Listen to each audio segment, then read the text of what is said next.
I'm like, no. I don't have very good milk lady impression, but she kept doing that.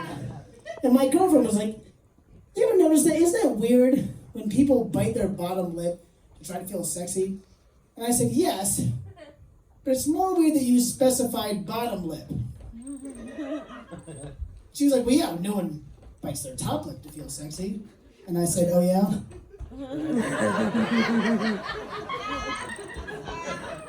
And all the clothes just fell off. It was just instant liquid panties, you guys. Speaking of clothes, check out my sick yellow pants. Got these as a hand-me-down from my roommate. He came out one day. He's like, I just found these yellow pants. I haven't worn them since 8th grade. I was like, I'm still the size of a middle schooler. I'll take this. Feel great. It's my comedy uniform. Unfortunately, it's not my only uniform. Believe it or not, I don't make a living off doing the Chief Theater once every 3 months. I do have a day job. And, right? Fuck. Those yellow pants? Right? You guys should all be paying me extra just for the yellow pants. It's gonna be on my business card. Kyle Ruff wears yellow pants. Professionally. But, no, I have another job. I have a day job. And my job is essentially to feed tourists. Because I am also in the service industry. Shout out to Mouse Engine. Anybody else? What up? Yeah, so I feed tourists all day. And if you don't know what a tourist is a person much like you and me who comes from a faraway land to a place like Steamboat and immediately upon arrival loses all senses of manners or situational or spatial awareness. It's an interesting breed. So yes, I work at a restaurant, and I've had a couple run-ins with some tourists. I'll share them with you. So the one time, we're getting the restaurant ready for lunch, and we're all wiping things out. It's pretty obvious we're not open, and I hear a noise. And I look over to the door, and it's a tourist who is trying to get in a manner such as yanking out the handle. And I look over, what the hell's going on? And so the guy, he brushes away the close sign and peers in the glass on the door. He sees me and he starts knocking on the glass. So, okay. So I go on over. I say, unlock the door. I say, can I help you, sir? He says, yeah, you open? I said, why, yes, we are. Welcome to my restaurant where during all business hours we keep the door locked, but only for the people who do the secret glass knock, and then you can come on in. You nailed it. Well, that's what I want to say. What I actually said is actually open at 11 o'clock, sir. That's the tourist customer service fake smile and nod there. Oh, yes, sir. Sir. Like an asshole. And then, so another time we were actually open, and this gentleman comes in, he goes right up to the host stand, and he stops, he looks around, which it's like noon, we're busy as hell, there's 150 people in there, and he looks around, he goes, you guys serve food here? I said, no, sir, this is a petting zoo. I said, no, sir, this is a gynecologist. You can see Kendra in the back smoking weed.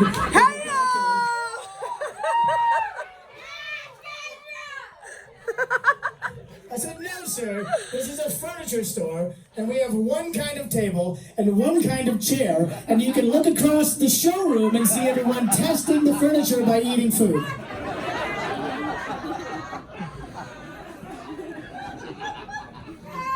I said, no, sir. This is actually the corporate headquarters for Ragnar's, and this is everything you need to start your very own Ragnar's franchise, but there's no food here. I just gave it away. That's where I work.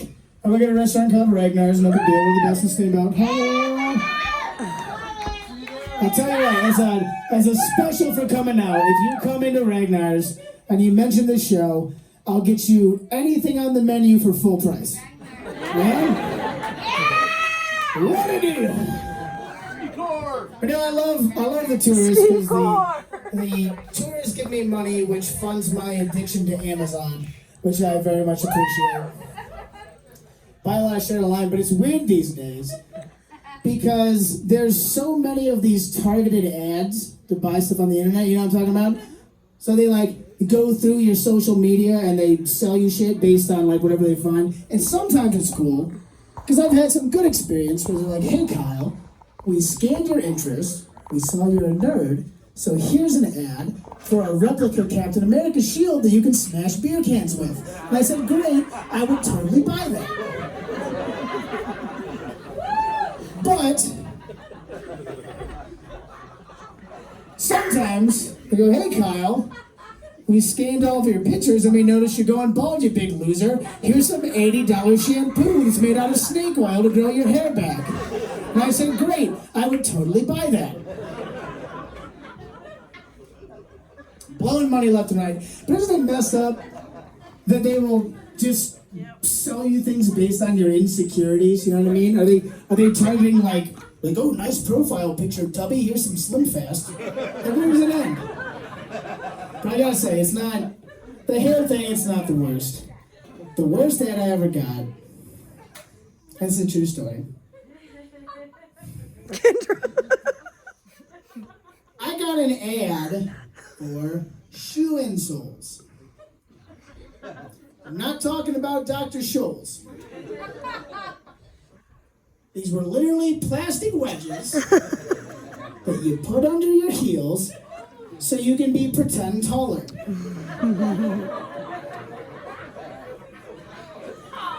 They're not giving that to everybody, right?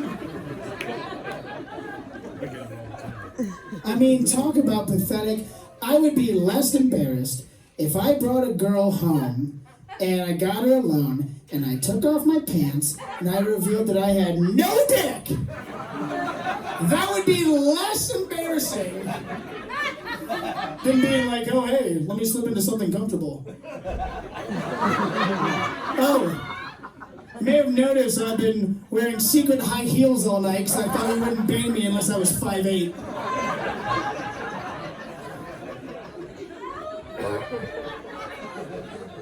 Unreal.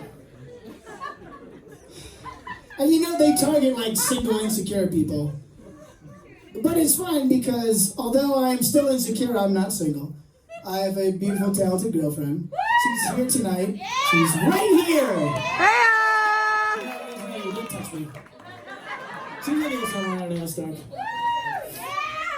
But it's great. I love being with her because being single sucks balls. I have some friends who are really into it. I never was.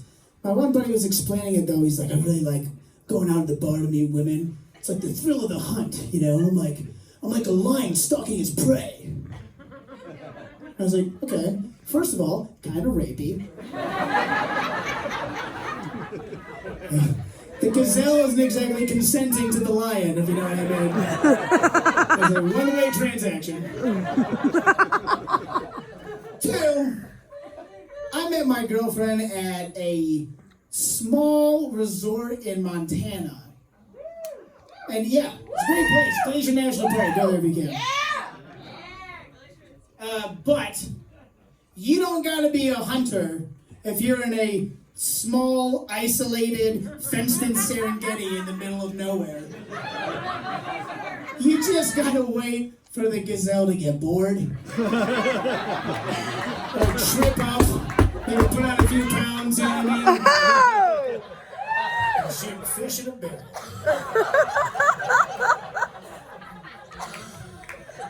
3, once you're my age, man, all the gazelle, they're either already mounted on the wall of some apex predator somewhere, right? Or they're limping around the bar with big bite marks and scratches and chunks taken out from years of battle with the whole pride of Steamboat. Looking all beat to death, like, how I just beat that analogy to death. But there's one kind of girl who makes me the most uncomfortable. And that is what I like to call a butt girl. What is a butt girl, you ask? I'll tell you.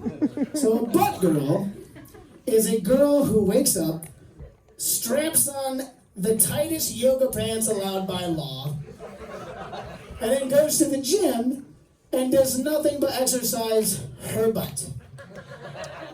Spends the whole day finding new and creative ways to exercise the gluteus maximus, and that's it. And you'll see them there, they're doing squats, and they got all kinds of angles going, and they're twisting. More weight. It's insane. Which one? There's double standard. Okay. If a guy goes to the gym and all he does is work out his arms all day, he's a douchebag, right?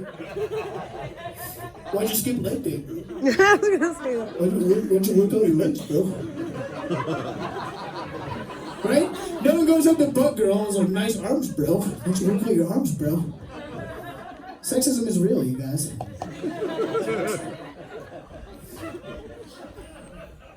So the butt girl, this is what she does. She goes to the gym. And when I'm at the gym, I'm minding my own business. You could be like my best friend. I'll be like, don't look at me, I'm still here doing my thing. I don't like talking to you. But the butt girl loves an audience. So she goes to the middle of the gym and starts doing her butt girl thing. And while I'm looking down, she's serving.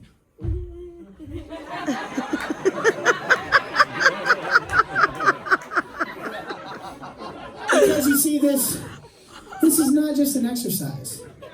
This is a mating ritual. Right? I've seen enough planet Earth to know a mating ritual when I see one, you guys. So she's doing her thing, she's cranking around. And if she catches you looking, she boom, locks you in. And what she does, she locks you in, and she shoots you a look. And this look, much like the talking hat in Harry Potter, is a sorting mechanism. There's only 2 houses in this Hogwarts. You're either in house, oh my God, stop looking at my butt, you creep. Or you're in house, hey, how do you like my butt?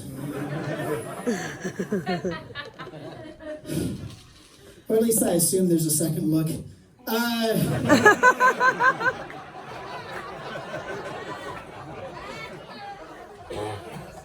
Yeah, being single was rough.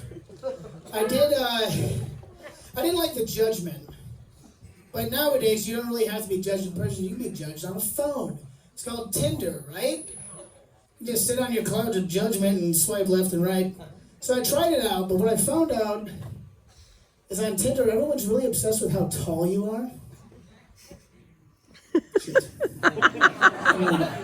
Shit. You look at your profile picture, it's like, here's my picture, 6'2", description. And I was like, I'm completely out of the game. So I decided I was going to lie. A little white lie out there. So I threw it out there, and I matched with a girl. And we met at a bar, and I got there first, right? I'm sitting in the bar, waiting for her to show up. And I see her walk in, and of course this is Steamboat, so she's like this giant Amazonian woman. For some reason. I don't know if the Vikings sailed Steamboat, but it's fucking ridiculous how tall people are here. And she walks in, and she's like scanning the room looking for me. And eventually she's like, oh. And I was like, oh, hey, huh. She goes, your profile picture says that you're 6'5". 6'5"? That's weird. Oh yeah, I'm dyslexic. Can I buy you a drink? Cheers. That's all I got, you guys. Thank you very much. Kyle! Good job, Kyle!